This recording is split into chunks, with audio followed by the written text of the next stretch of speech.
Ulizi, mbona nimekula baada ya muda mfupi?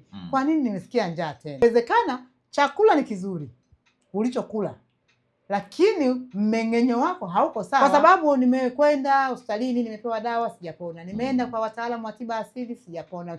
Ni kwa sababu hamna siku uliwahi kukaa chini ukasema hebu nianze na moja.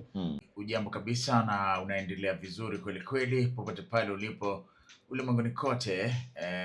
Mambo yatakuwa yanaenda vizuri kweli kweli. Karibu tena kwenye Turudi Eden, kipindi ukipendacho, na sauti yetu ni moja, tunasema kuishi bila magonjwa inawezekana. Nikiwa na mtabibu wa kwetu, si mwingine ni Dr. Plaxeda Makanshu ambaye yuko hapa hii leo kuhakikisha anakupa kile kilicho bora. Zaidi ya yote, mimi nakukaribisha sana sana hii leo tukiwa tunaangaza mada inayosema kwamba tunakula chakula kusaidia mwili au tunakula kushiba.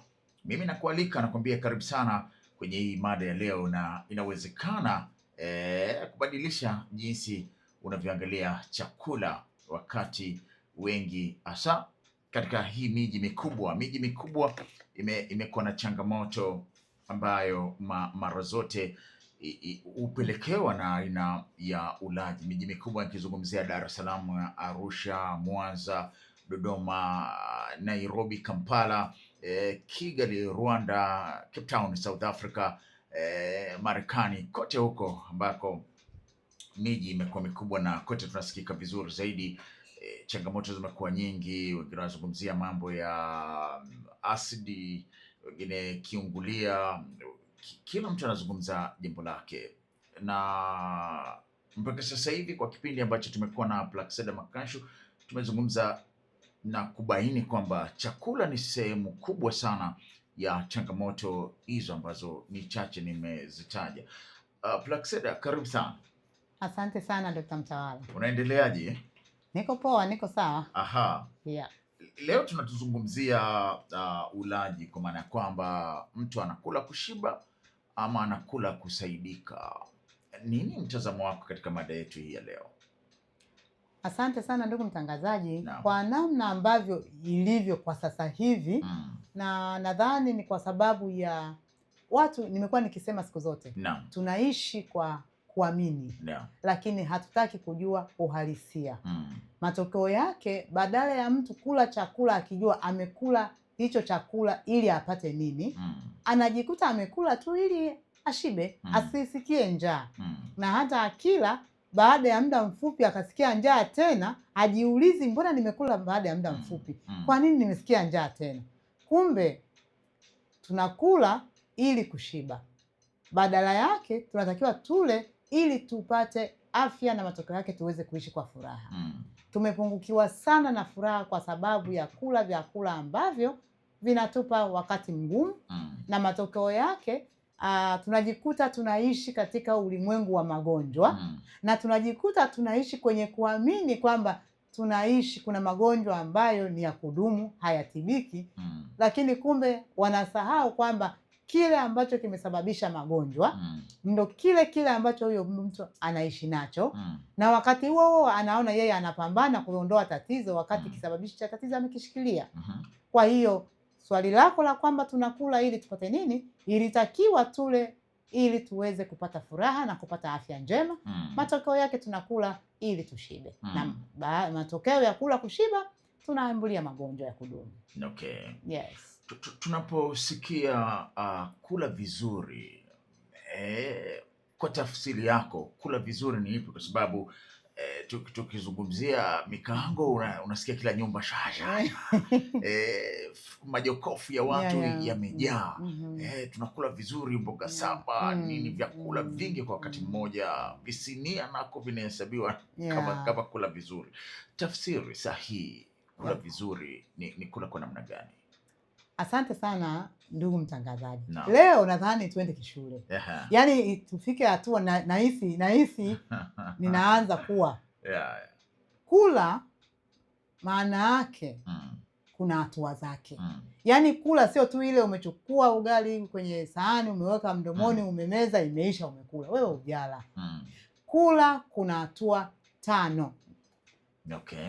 Hatua ya kwanza ni, yani kula kupo kwenye yani ile unavyoandaa, umekimenya, umekichemsha, mwisho wa siku umekiweka mdomoni. Okay. Hiyo tunaita kula, yani ambayo ndo hatua ya kwanza kwenye kula. Katika hatua ya pili kwenye kula huko hicho ulichokula kinachakatwa, ambacho kinameng'enywa. Manake hata umeng'enyaji pia una hatua zake. Sasa umeandaa nini, umeandaaje, umetafunaje, alafu mwisho wa siku tumbo linameng'enya. Hatua ya tatu, je, hicho kilichomeng'enywa kinachukulika? Kama hakichukuliki, ni kweli umetafuna lakini hamna kitu. Hatua ya nne, hicho ambacho kimechukulika ndio mahitaji ya mwili. Kama ulichochukua ni mahitaji ya mwili, utakuwa unaruka kama ndege angani. Kama ulichokula kimechukulika kama tatizo, utashangaa una uvimbe mgongoni, usoni, kwenye kichogo, kila mahali una uvimbe. Lakini cha mwisho, baada ya kuwa hizo hatua 4 zimefanyika kwa ufasaha, uchafu uliozalishwa kutoka kwenye chakula ulichokula unatoka nje. Kwa hiyo kula kunajumuisha hizo process zote 5, na process hizo zote zinategemeana. Moja wapo ikienda ndivyo sivyo, cha kukukuta kitakukuta. Okay. Utarudi mle kwamba kweli mimi jamani nahangaika. Na hii msemo wa kuhangaika nimekuwa nikisema mara nyingi. Watu wanaishia kucheka wakisikia nimesema kuhangaika kama shetani, mtu anaishia kucheka. Lakini ukweli ni kwamba kwa nini unahangaika? Yaani haijalishi ni unahangaika sijui kutafuta dawa, unahangaika kutafuta pesa, yaani wewe mwenyewe kwa nini unajimilikisha mahangaiko? Kwa nini unahangaika? Kinachokuhangaisha ni kwa sababu hujui kuna sheria moja umeivunja katika ulaji. Matokeo yake unatengeneza mahangaiko. Kwa hiyo acha kujitengenezea mahangaiko ya kutafuta tiba ambazo mwisho wa siku unaanza kulalamika, wanatupiga. Hizi ni story tu. Hizi watu siku hizi watu ni kanjanja. Yaani ili upigwe umekaa katika mkao wa kupigwa.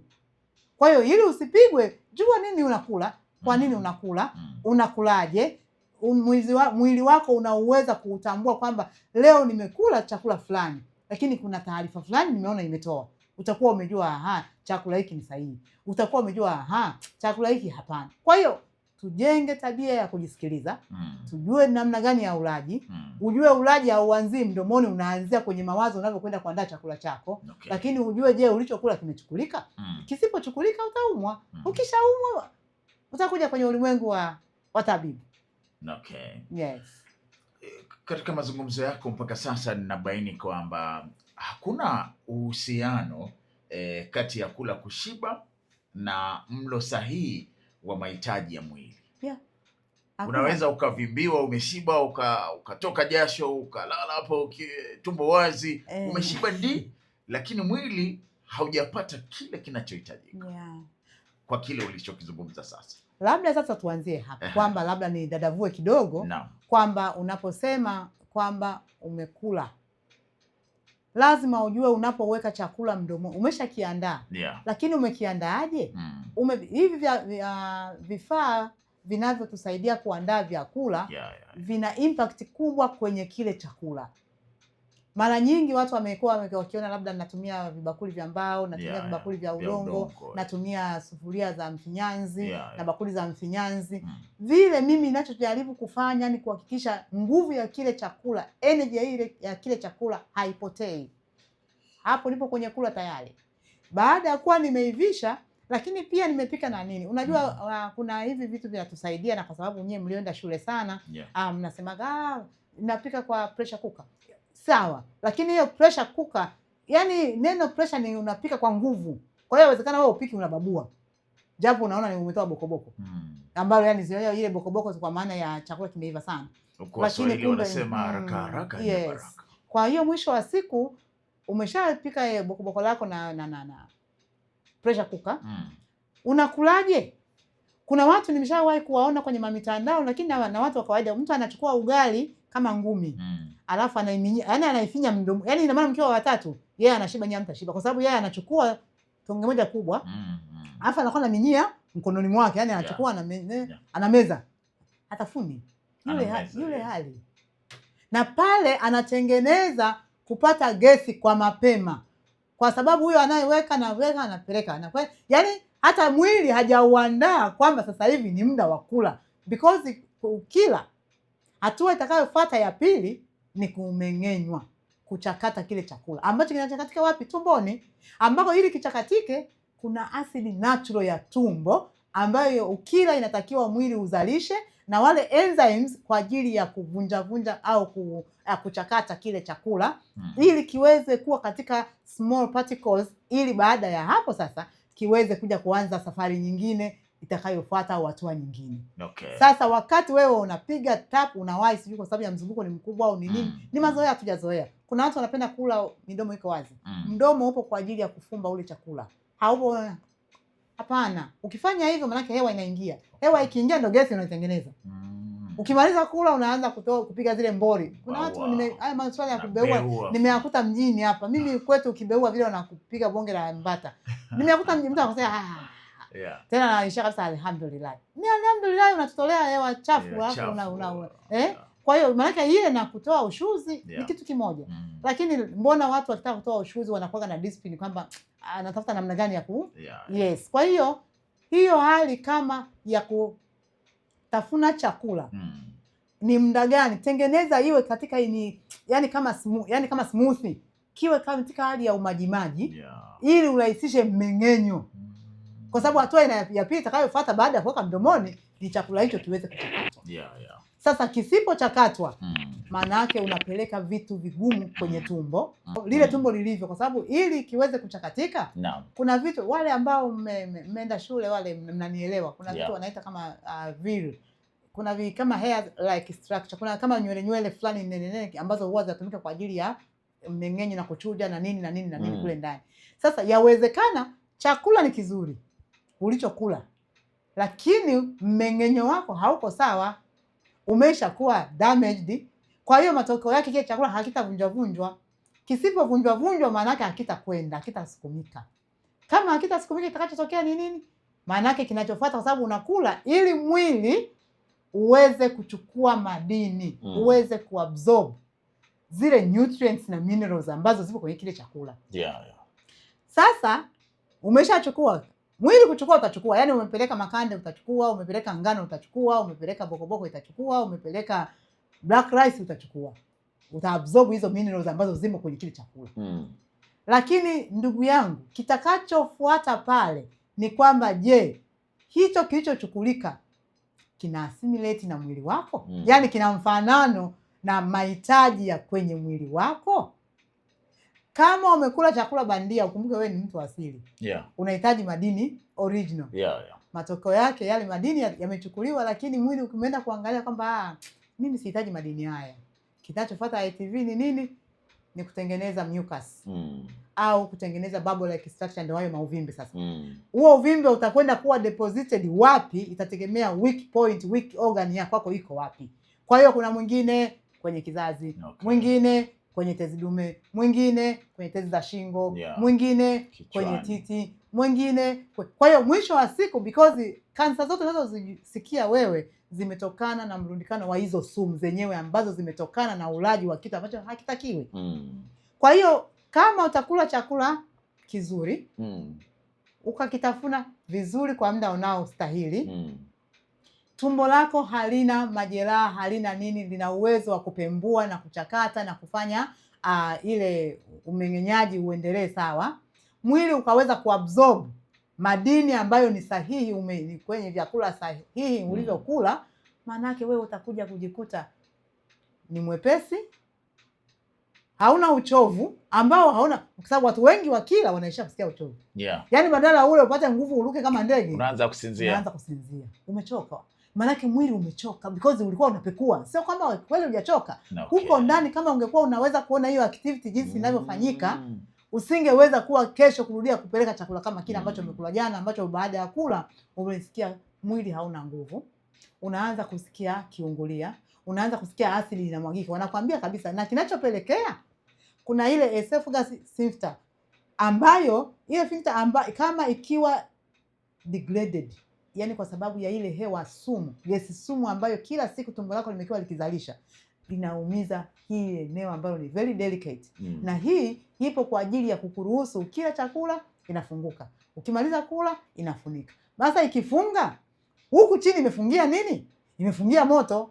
moto sumu, ambao ndio sasa, kwa sababu unapumua, ndio hiyo gesi sasa wakati inapanda inaunguza hili eneo. Matokeo yake haitakuwa katika uimara. Ukianza matibabu ya hapa na pale, kumbuka asidi ni jambo zuri kwenye mwili ambao mwili wenyewe unazalisha. Ukila chakula ambacho kiko in acidic form, maana yake badala ile asidi ya mwili kuzalishwa ili imeng'enye chakula, inaanza kufight against that another acid ambayo imetoka nje. Kwa hiyo matokeo yake huelewi, yani unakula chakula huelewi. Yani ni una kizunguzungu sio? Umechoka sio? Tumbo unapata ile discomfort kwamba ni bloating. Bloating ni hali ya kuvimbiwa.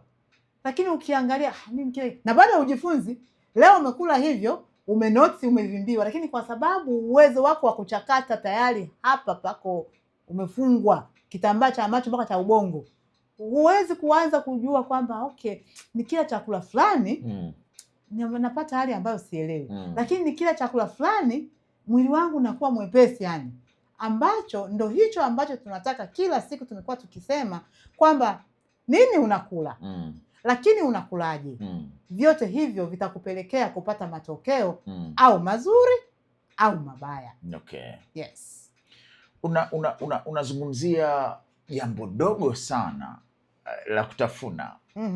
Dogo sana ambalo binafsi yangu sikuwahi kulifikiria katika afya yangu ya mwili au katika maisha yangu ya kila siku. Je, kutafuna kunaweza kukaathiri mwili? Ndiyo. Jambo hili dogo hivi jambo hili, kwa sababu mmeng'enyo. Yaani ukisikia mtu hapati choo, ukisikia mtu sijui ana asidi, sijui maana yake yani hii kama chakula hakuweza kukitafuna vizuri, kwa sababu enzymes waliokuwa kwenye mate, sawa, ndio wanao, yani digestion nimekwambia inaanzia wapi? Jikoni, kwenye kuandaa. Umeandaaje? Ni kitu gani kilichoandaliwa? Umepikaje? Umepakuaje? Umekulaje? Umewezaje haya meno sio kwa ajili tu ya kucheka tukaonekana tuna vitu vyeupe kwenye midomo. Ni yapo kwa ajili ya kuvunja vunja. Sasa wewe huvunji, unameza, we nyoka. Na ukimeza ni watu tunajivunia sana, mtoto wangu anasoma biology, mtoto wangu yuko wapi? Waweze kujua kwamba mekanizmu ya tumbo inavyofanya kazi, kwa sababu jamani, magonjwa mengi kama sio yote, ukiondoa ajali, yanatokana na mmeng'enyo hafifu. Okay. Na baada ya kuwa sasa tayari umekula, umemeza, absorption imechukua hatua, mwili umeangalia mfanano ulichokula ni mahitaji yake au hamna kitu. Kinachofuata, yani kituo cha pili kinachofaa, kituo cha 5 kinachofuata ni kwenye utumbo mpana, ili uchafu uweze kutoka nje. Mzee, ukumbuke ukutafuna tofali limeenda kama lilivyo, limekwenda kusink, limeenda kukujisment kwenye utumbo mpana. Cases nyingi za watu ambao wanafanyiwa operation za utumbo mpana ni kwa sababu ya kukosa choo. Hapati choo kwa sababu ya hizi hatua za ulaji hazizingatii. Na hakuwahi kusikia, kwa sababu sasa hivi sisi tumekuwa ni watu wa kuambiwa, usipoambiwa ufanye. Lakini mtoto mchanga hakuna aliyemwambia ukiwekwa kwenye kifua cha mama yako vuta hiyo chakula kitatoka.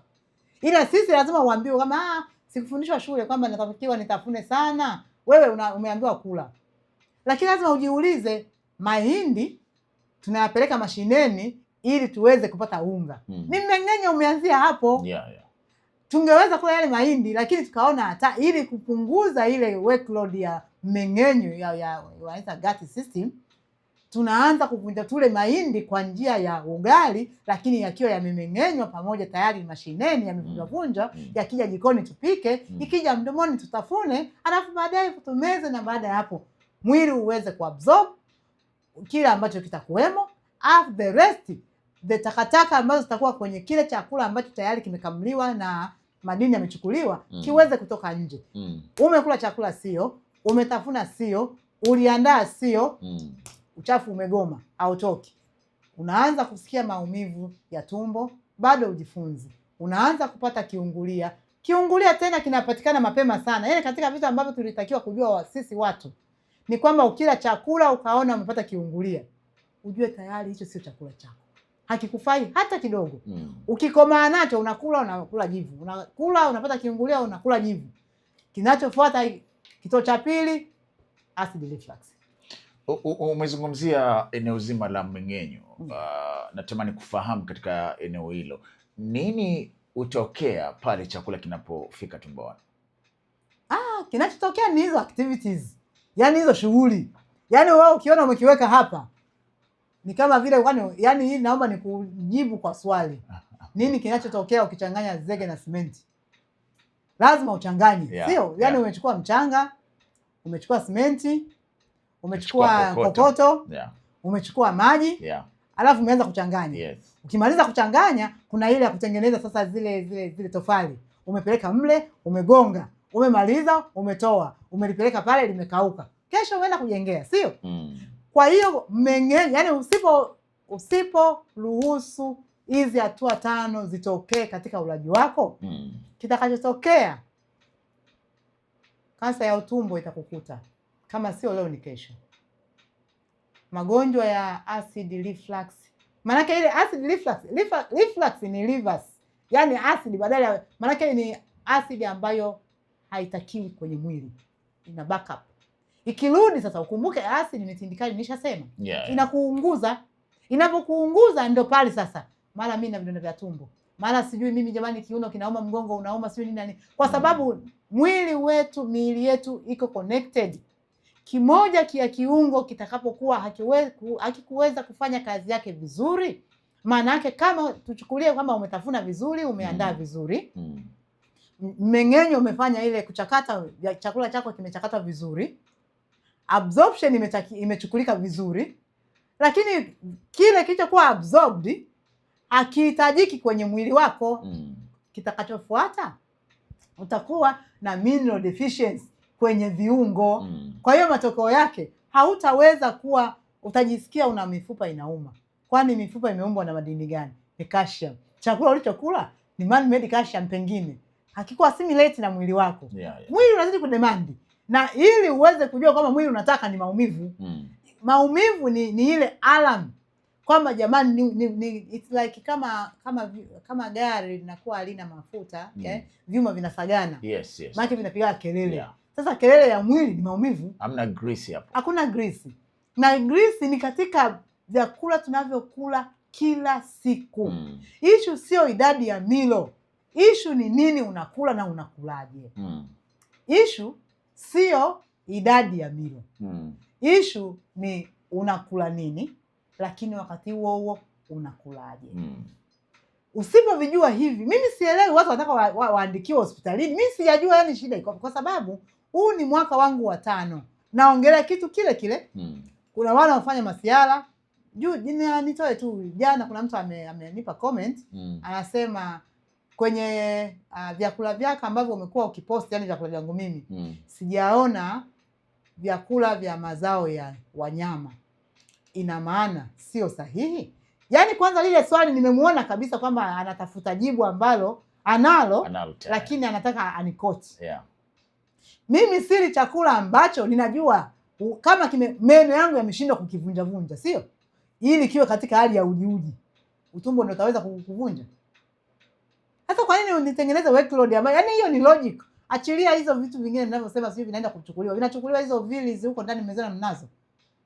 Hazipo. Yani unaonaga utumbo wa ng'ombe na mbuzi, una manyoya yale.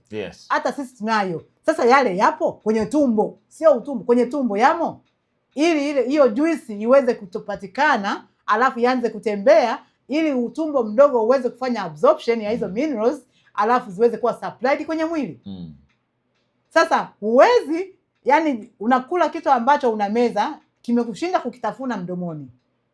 Unapeleka wapi sasa? Yani huko tumboni umempelekea nani? Tile kitumbo sio la kwako. Yani wewe umemeza kwa sababu ile ladha ya hapa mdomoni ndio ambayo wewe kwako ilikupa furaha.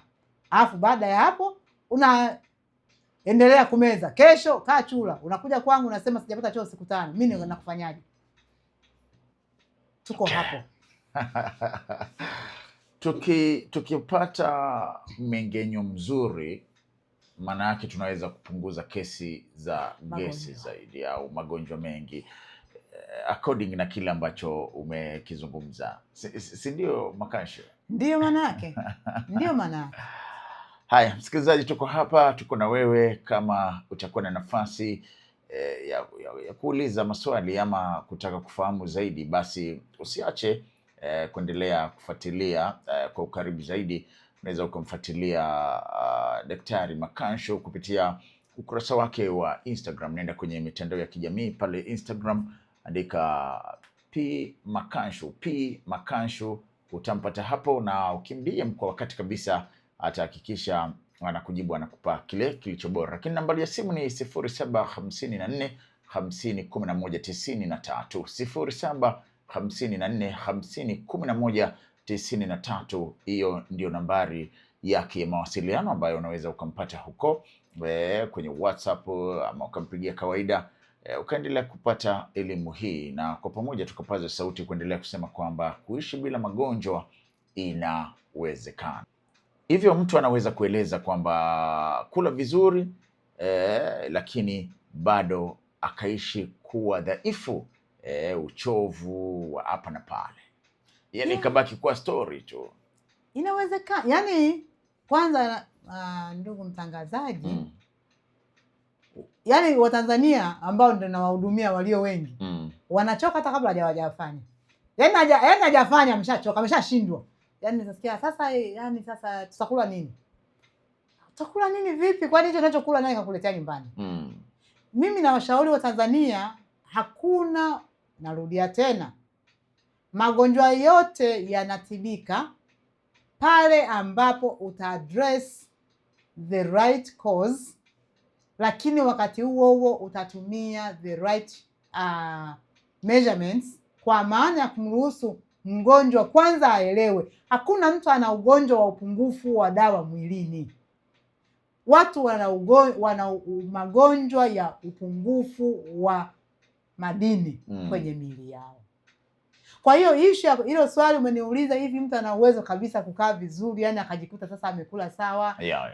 Inawezekana sana, because I've been there wakati nina kilo 98. Kwanza hata Ebola watu wengine wameweza. Mimi nilikuwa naona ile acid reflux. Nilikuwa sijui ndio acid reflux, ekiata. Ekiata, umelala usiku wa manane unashangaa vitu vimepiga vya uchungu vimetoka puani. Sielewi ni nini, nilikuwa naishi. Wengine wamepata neema, wamejua kwamba kumbe huo ni ugonjwa tayari mwili umeshachoka. Lakini nilipoanza kujifunza kuijua dunia inakwendaje, kwa sababu ndugu zangu, hakuna anayejua kila kitu na hakuna asiyejua kila kitu. Na tusianze kukaa kwa sababu ya tunataka formal education. Ni nzuri formal education kwa sababu inakuwezesha kusoma na kuandika, lakini baada ya hapo lazima uruhusu mtu wako wa ndani aweze kureason. Anza kuwasiliana, kwa sababu kama nimekwambia chakula hiki ukikila utapata hautasikia hiyo hali. Wewe unabisha hata hujakila. Sasa mimi nakusaidiaje? Na inakupunguzia nini? Mtu anaanza, unajua nimeshahangaika sana. Unatengeneza mahangaiko. Kwa nini? Wewe kinachokuhangaisha ni nini? Kwa sababu nimekwenda hospitalini, nimepewa dawa sijapona. Nimeenda kwa wataalamu wa tiba asili sijapona. Ni kwa sababu hamna siku uliwahi kukaa chini ukasema hebu nianze na moja. Kwani kabla sijawa na hii hali nilikuwa nakula nini? Yaani wewe mwenyewe utagundua kwamba kipindi ambacho maisha yako yalikuwa hayakuruhusu kula vyakula vinavyosababisha magonjwa ya mmeng'enyo, ndio maana ulikuwa uumwi. Sasa ulivyopata sifa, ukapata kazi nzuri, hela ya kutosha, viwanja ukavijua vilipo, ukablock system ya kudigest vyakula unavyokula. Ukaanza kupata magonjwa hayo. Moja ya watu wangu wa karibu amenitafuta jana, ananiambia sasa nisaidie nimpate Makansho. Asidi inanitesa kwa muda mrefu. Huyu ambaye si yuko Kongo au yuko wapi? Yes. Yuko Kongo, Yes. Nikamwambia bwana, toka umeanza kuambatana na watu wa mataifa mengine, umeona shida imeanzia hapo. Lakini wakati huko hapa Bongo, mimi na wewe tunakula ugali, tunakula tembele, nyanya chungu, bamia. Hiyo hali haikuwa. Ulikuwa sawa? Anasema yani, mimi sielewi. Kweli chakula nimegundua ni kitu hatari sana. Sasa wa aina ya rafiki yao amenitumia ujumbe. Yeah. Amenitumia ujumbe na mimi nikamwambia siwezi kukutibu kwa Bluetooth. Kwa hiyo unachotakiwa muda wa kuchati. Watanzania sisi tuna shida. Mtu anataka kupata suluhisho la kudumu la maisha yake, alafu anachati. Anatuma message ya kwanza, hello. Ya pili, I say nimekufuatilia sana. Ya tatu, nina tatizo fulani. Ya nne, sasa unajiuliza kama huyu angepiga simu akauliza uko wapi, unafanyaje, ukampa kwamba bwana mimi niko hapa nafanya 1 2 3. Ukamshauri kwamba kwa nature ya tatizo lako kule uliko, au kama unaweza kuja ni bora uje ili uweze kutambua tumbo lako shida iko wapi. Lakini mtu asikia si mnafanya delivery, tunafanya ndio. Utaletewa ndio. Alafu unaletewa products, lakini baada hauko tayari kujua kwamba kwani ni chakula gani nyumbani kwako kinachokupelekea tatizo hili ambalo umedumu nalo maisha yako yote. Ambalo wewe sio target yako hiyo. Kwa sababu yeye anataka product aondoe acid reflux. Kinachosababisha acid reflux hataki kukijua. Hataki kukijua. Akikijua anataka mchati. Na ukishamweleza kwamba bwana chakula hiki na hiki utasikia sasa hivyo vya kwambia vinapatikana wapi? Unajiuliza si umwambie vinapatikana nyumbani kwangu aje aishi hapa. Vinapatikana. Kwani mimi navipata wapi? Kwa hiyo ndugu mtangazaji, uwezekano wa mtu kuwa mzima akaondokana na tatizo ambalo amekuwa nalo miaka 10 ni mkubwa mno.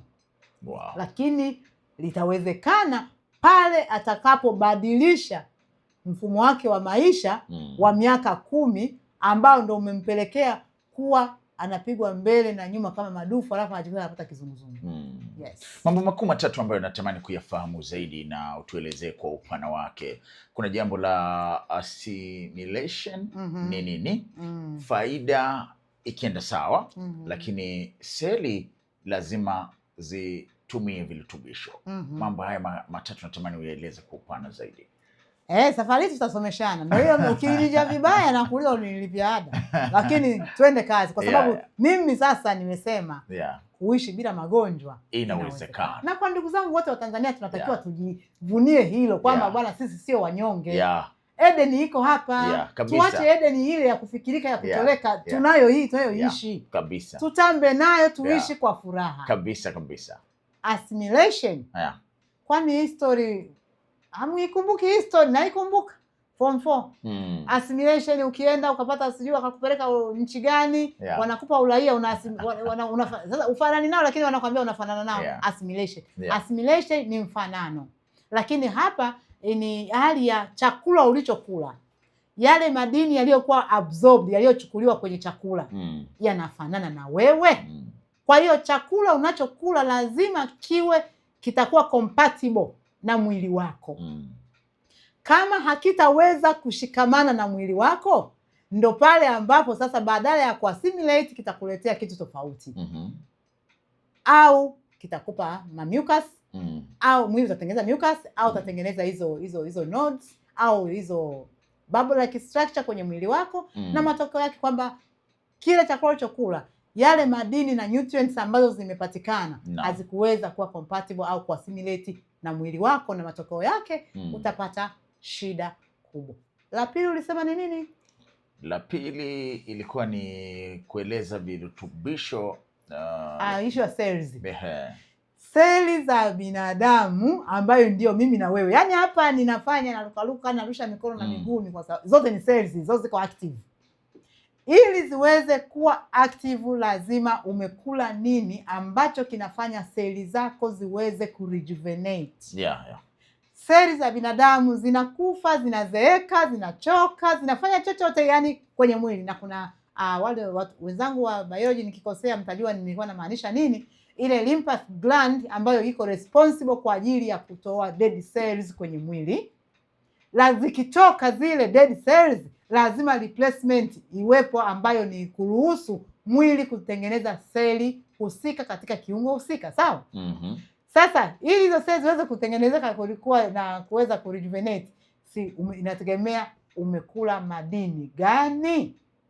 Kwa hiyo assimilation itakupelekea au seli zako ziendelee kurejuvenate, uendelee kuwa kama jana na leo, au zitapelekea wewe kila watu akikuona anasema hivi Dr. Mtawala mmesema na miaka 40, mbona kama na miaka 100 vile? Hakuna ambacho unaweka kwenye mwili wako ambacho seli zinaweza kuwa rejuvenated na kuonekana young kulingana na muda, maana even age is an illusion. Yeah. Kwa hiyo ule muda ambao umekuwepo kwenye hii galaxy unatofautiana. Mtu akikuona kwa sababu ya unachokula hakina uhai, hakuna uhai kwenye mwili wako kila muda. Yani mtu akikuona unaona kabisa uko down, sura imekakamaa, ngozi imekakamaa, hauna furaha, ambayo furaha hiyo utaipata pale ambapo utakula vyakula ambavyo vimeassimilate na mwili wako. Zikiwa dhaifu nini hutokea? Zikiwa dhaifu ndio hivyo, yani badala ya kwenda mbele unarudi nyuma, yani wewe hauna mawasiliano ya ndani na nje, uzalishaji unakuwa mdogo. Assimilation, ulichokula kimeassimilate na mwili wako. Kama sio, manake zile seli zikifa, kwa sababu lazima zife, lazima zichoke, lazima zizeeke, ambako mabadiliko ya homoni Yes. Sasa mabadiliko ya homoni yakishatokea ndo hapo sasa utasikia na hyperthyroidism. Glands za tezi ya shingo ndizo glands ambazo ni kama mlinzi wa nyumba. Thyroid gland ikiwa damaged au ikiwa imekufa, manake glands zingine zote zina shida tayari. Kama Masai wako getini kashapigwa, ndio wale unasema mnaikaza wa Masai wakati tunaniulizi ni Mungu. Sawa, hatujakataa. Lakini je, anayekaga Masai je, anakuaga hana Mungu? Kuna vitu lazima wewe mwenyewe ujitengenezee kwa ajili ya kujiprotect. Kabisa. Sasa kama seli hazijizalishi, manake seli hizo na unaendelea kula vyakula vile vile, manake multiplication ya dead cells zinaendelea kukua kubwa. Na ndio maana unaona mtu anakuwa na uvimbe, let's say labda na uvimbe kwenye mlango wa kizazi au kwenye mfuko wa uzazi. Mwanzoni unasema ni mdogo tu, na sentimita 4. Anaendelea kula vyakula vile vile zalisha ule uvimbe na ulaji ule ule. Anashangaa baada ya miezi 6 wakienda kupima anasema una sentimita 8 au sentimita 10. Kumbe unakuwa kwa sababu unaulisha zile dead cells zina multiply. Na kwa sababu hormones, overgrowth of hormones inapelekea ku overgrow na kurundikana kwa hizo cells ambazo sasa yani mwili hauna mawasiliano. Mwili na kama nilivyosema, kama digestive system haiko sawa, zile njia zote 10 zile 5 ambazo nimezisema hapo awali, ikitokea mojawapo ikaenda ndivyo sivyo, mwisho wa siku utaishia kupata matokeo hafifu. Utaishia kupata gut system ambayo haifanyi kazi. Ndio maana unaona watu wengi anasema mimi jamani nafanya diet, nakula tu matunda, nakula tu mboga mboga, sijui nakula labda kipande kidogo tu cha samaki, lakini bado sipati choo. Imagine amekula matunda, amekula mboga mboga, na amekula tu kipande. So ni nini tatizo? Gut system haiko sawa. Lazima ujue utumbo, zile maso za utumbo zinafanyaje kazi. Ni vyakula gani ambavyo vinaimarisha maso za utumbo? Ni mazoezi gani unatakiwa ufanye ili mwili uende kuwa sawa? Kwa sababu nilishasema vyakula ni 80% kwenye afya na 20% ambayo haikwepeki ni mazoezi. Okay. Lakini kuna watu bado tunakuta anafanya mazoezi uzito haupungui, bado anaendelea kunenepa. Mzee. Hapa ndugu yangu angalau sio kanitoa kwenye reli kwa sababu yani unaona ile kuna mawili. Kuna uzito ambao watu wanautaka wewe wenyewe. Umemwona nani kameramani wangu na yeye ushamuona. Yani anafanya mazoezi, anakula vizuri lakini bado yuko kama ile kwenye ile bapa. Sijajua ni hiyo na yenyewe ni aina fulani ya maisha. Haya. Bado kuna watu wanakula zile protein, kuna artificial protein ziko in powder form. Au anakwenda mazoezini, anatanua misuli, sawa, anaimarisha hizo misuli, lakini baada ya mazoezi kitu anakula wewe uweze kubeba.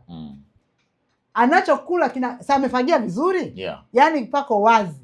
Anakwenda kuweka tope kama sio zege. Na matokeo yake sasa huyo mtu mwenyewe hapati choo. Yaani pamoja anafanya mazoezi, lakini mzee choo ni shughuli. Naomba niseme kwa sababu najua dakika ndio hizi zinayoyoma. Ili uweze kujua mmeng'enyo wako uko sawa, lazima, hii naongea kwa kumaanisha, lazima, kwa sababu napataga watu wengi katika hili, upate choo si chini ya mara 2 kwa siku. Ukiona ndugu mtangazaji unapata choo mara 1, unakula kaa mara 3 na kuendelea, alafu unapata choo mara 1 au upate kabisa, wewe ni mgonjwa sana wa magonjwa mengine ya acid reflux baadaye. Si saizi hauna, itakuja tu. Si waona vidonda vya tumbo? Yeah. Utakuja tu. Si hauna bawasiri? Itakuja tu. Kwa hiyo unakuta watu wengi ndio wanafanya mazoezi, lakini je, wanakula nini? Wanakulaje? Alafu baada ya hapo wanapumzika? Kwa hiyo tunaweza kuupima mlo mzuri kwa kupata choo. Yeah. Wala unahitaji kwenda kwenye maabara. Yaani wewe na choo chako kikoje? Sio tu choo. Kwa sababu ukipata choo kigumu ni tatizo. Ukipata ruzi, yani kila mara ni kama unaarisha, maana sasa hicho na kinapitiliza. Hakuna kitu kinachukuliwa. Yaani unajua, yani mwili ni vile tu wenyewe. Sija nini lazima nirudi darasani. Nianza yani tuanze kuelewa maana ya hii mifumo inafanyaje kazi. Kwa sababu lazima ujiulize kwamba kama ikitokea mtu anaarisha maana yake ni nini? Tumbo limefanyaje? Yani utakataje ule umeendaje? Kama ni mtu amepata choo kigumu kama vya mbuzi, yani mpaka mtu akitoka huko anachechemea. Yani ile kwa sababu yani ile ametoa jiwe. Inakuwaje? Alafu yule anayetoa choo yani it's like nyoka si nyoka. Yani ile kitu kimetoka kimeteleza safi yani mpaka kinaingia kwenye sinki la choo, kimetengeneza kama utumbo ulivyokaa tumboni. Safi. Hakuna mtu kupata shida. Kwa hiyo kama unataka kujua kwamba mimi mmeng'enyo wangu uko sawa, pata choo mara 2 na zaidi kwa siku. Lakini magonjwa mengi ambayo watu wanayo ni maumivu ya mgongo, ni maumivu ya kiuno, ni bawasiri, sijui nini. Vyote hivyo angalia kwanza wewe. Yaani mimi ukija kwangu, cha kwanza unapata choo mara ngapi? Na unakuta kweli, yaani mtu ana pressure, unamuuliza choo mara ngapi, anasema mimi na siku 5 sipati choo. Na yuko sawa. Na anajishangaa, anasema nani mimi nilikuwa sina tumbo, lakini siku hizi yani tumbo langu linazidi kujaa. Yaani hata ile uwezo tu kusema kwani ule uchafu ambao unakula kila siku hautoki. Nina shida gani? Na kwa nini hautoki? Kama watu tukiweza kuanza kujiuliza hayo maswali na kutafuta hizo njia gani za kuweza sasa kujisafisha, kwa sababu ili uweze kufanya vizuri lazima usafishe tumbo lako. Lazima usafishe mwili wako. Lazima uwe unakula vyakula ambavyo vina uwezo wa kutoa sumu kwenye mwili, antioxidant properties. Alafu mwisho wa siku uishi kwa kupiga mruzi, kwa kuweka mguu kukunja 4 na kwa kujiamini na kutokuwa na hofu ya mtu atakwambia una kiburi cha uzima. Wengine tunaambiwa hivyo kwa sababu hakika sisi ni wazima. Kuishi bila magonjwa inawezekana. Wakati tunaelekea ukingoni kabisa, hatua ya mwisho kutoa mabaki kama vile kufungua choo, kujaa gesi, mkusanyiko wa taka mwilini. Nini hapa unaweza kutuambia? Kama mtu alikuwa hapati choo, sio kwamba alikuwa na upungufu wa dawa za kumwezesha kupata choo. Ni kwamba anakula chakula ambacho mwili unashindwa kukidigest. Kwa hiyo cha kumshauri mgonjwa huyu aache kula vyakula ambavyo havina fiber, vyakula ambavyo mwili unashindwa kuvichakata, and then aweze kujinusuru na magonjwa ya operations na magonjwa ambayo yatakuja kuwa kansa baadaye. Kwa sababu kukatakata hakusaidii. Matokeo yake kunakuletea wewe sasa kuwa deformed. Unajikuta sasa unakuwa ni mlemavu wa ndani, lakini nje tunaona ile physical appearance yako kama wewe ni mzima, lakini ni mlemavu. Kwa sababu jinsi ambavyo Mwenyezi Mungu amekuumba ulivyokuwa ndani mwako sivyo ulivyo, kwa sababu tayari umeshakata vipande huko ndani. Kwa ajili ya nini? Simply ulikuwa ufati kanuni nzuri na bora za ulaji. Nini ule? Unaandaaje? Unatafunaje? Unameng'enyaje? Lakini pia unafanya mazoezi kiasi gani? Unakunywa vimiminika kiasi gani vya aina gani? Ili mwisho wa siku, kwa sababu afya iko mikononi mwako. Yaani issue ya kusema ni daktari wangu, na profesa wangu ni sawa. Yeye yuko pale kwa ajili ya kukuhudumia.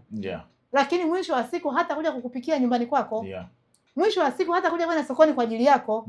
Unavyosema na kwenda kununua chakula, tayari umeshajua chakula hicho ni nini, utakipikaje, lakini je, kitakupa furaha? Kwa sababu mwisho wa siku iwe una pesa, iwe una nini, chochote ulicho nacho, mwisho wa siku unahitaji kuwa na furaha. Furaha ya kwanza na yenye uhakika ni afya njema na yenye kumfanya mtu awe na furaha. Ndugu mtangazaji, usipozingatia haya, jiandae kuwa mgonjwa wa kudumu wa magonjwa yatokanayo na mmeng'enyo. Yes. Wakati tu unaelekea ukingoni, nini unamwacha nacho msikilizaji wetu wa leo?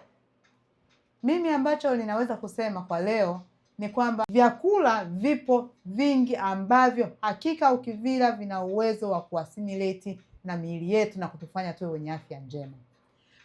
Tuendelee kutafuta maarifa kwa sababu yanapatikana. Zamani iliandikwa kwenye vitabu kwamba watu wangu wanaangamia kwa kukosa maarifa. Sasa maadamu maarifa tumeyapata, tuyaweke kwenye vitendo tuweze kujiponya nafsi zetu. Ukiona unaumwa mwili, ujue kichwa ndani kinaumwa zaidi. Roho ila bali mwili udhaifu. Tafakari yake ni nini? Kinacholisha roho ni nini? Lakini kinacholeta udhaifu, kwa sababu kama tumesema hili ni hekalu ambalo limebeba hiyo roho. Kama kibebeo kinavuja, ni kibovu, hiyo roho ina hali gani? Kwa hiyo ule uwezo wa kutokufikiri, ule uwezo wa kutokutenda, ule uwezo wa kutokuamua, yote haya ni kwa sababu tunakula vyakula ambavyo havina madini yanayoweza kuassimilate na miili yetu na viungo vyetu kwa ujumla kwa ndani. Matokeo yake tunajikuta tunaishi kwenye ulimwengu wa mateso, ulimwengu wa magonjwa, ulimwengu wa stress, ulimwengu wa kujikatia tamaa. Lakini kumbe furaha ipo, itafute uipate. Nimejitolea ili niweze kukupa furaha na mimi universe iweze kunireward kwa kunipa furaha. Sawa sawa. Kuna wale ambao wanatamani kuwasiliana na wewe, kufikia, pengine tupate taarifa zako kwa undani zaidi. Mimi napatikana kwa namba ya simu 0754 50 11 93. Namba hiyo unaipata kwa WhatsApp, kwa normal calls, kwa normal messages. Lakini pia mitandaoni nako nipo. Instagram kwa P Makansh. YouTube Praxeda Makansh. TikTok Praxeda Makansh. Manake huko sasa ninaona ninachofurahia huko ni watu wanajibizana wenyewe hadi raha kuonekana namna ambavyo watu wanazidi kuelewa na tunazidi kueleweshana. Zile size kumepungua, watu wameanza ku reason, which is very good, inani motivate kuendelea kusoma na kuweza kuwashirikisha. Lakini physical address, mimi naishi Dar es Salaam, Ukonga Mazizini, karibu na kanisa la Moravia. Lakini pia kama utaboard and final destination, andika Life Revival Home Therapy. Utafika, utahudumiwa, utatoka ukiwa na furaha. Mimi nikushukuru sana Dr. Praxeda Makansh. Asante sana ndugu mtangazaji.